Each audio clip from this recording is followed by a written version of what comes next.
Well, how's it going? Hopefully the wind won't bother my video too much. So today we're trying to hurry up and clean up a little bit here real quick.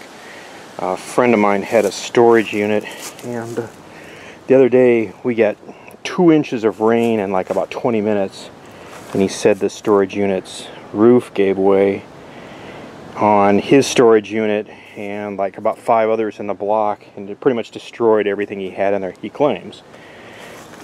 So I kind of had an idea what he had in the thing. He had a lot of old radio parts and stuff, and so what he did was he was just going to pitch it all out, and I said, well, before you get to pitching it all out, why don't you let me look at it and see if there's anything we can salvage. He was so disgusted, and I can't blame him. I'd be a little pissed too if several thousand tubes got destroyed because of somebody's laziness.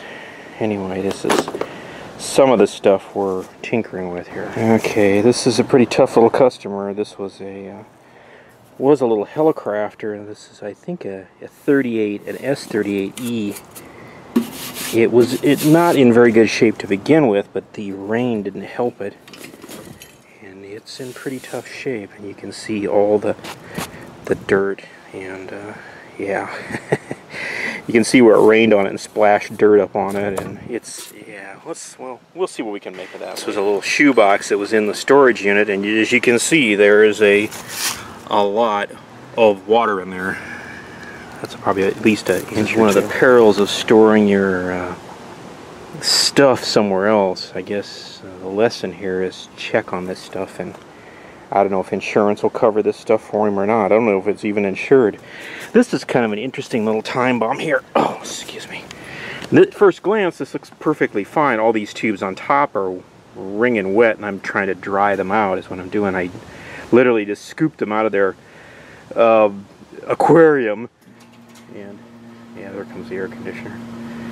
But what you want to look at is this box here, which at first glance seems just fine until you get down to about here. So this box is, I don't know, about 4 inches full. This might be a good lesson learned, that if you're going to store something in these damn tubs, you might want to put a little weep hole or something in there. I don't know how long this has been sitting. I was trying to think when that storm happened the other day. So I'm just drilling a little hole in here. Let Mother Nature and gravity do a little work for me here. Okay. These other tubes, unfortunately, I'll probably never be able to dry these boxes out. They're just totally wringing wet. What I am doing is getting them out of the box, giving them a quick cursory look, and then throwing them in this tub over here to dry out. Imagine if this had been a really nice car or some valuable family heirloom. Yeah, I'd be a little grumpy too. All this in here was floating, and I'm just kind of sorting this all out. So we'll let that other tub drain down, and I'll go strip those boxes off of there. These boxes seem to be okay, although I kind of plan on opening them. One thing I'm going to test too is if your tube boxes ever get damp, you're really hell pressed to ever dry them all out. These don't look like they've sat too long. I mean, there's a little battle scarring there, but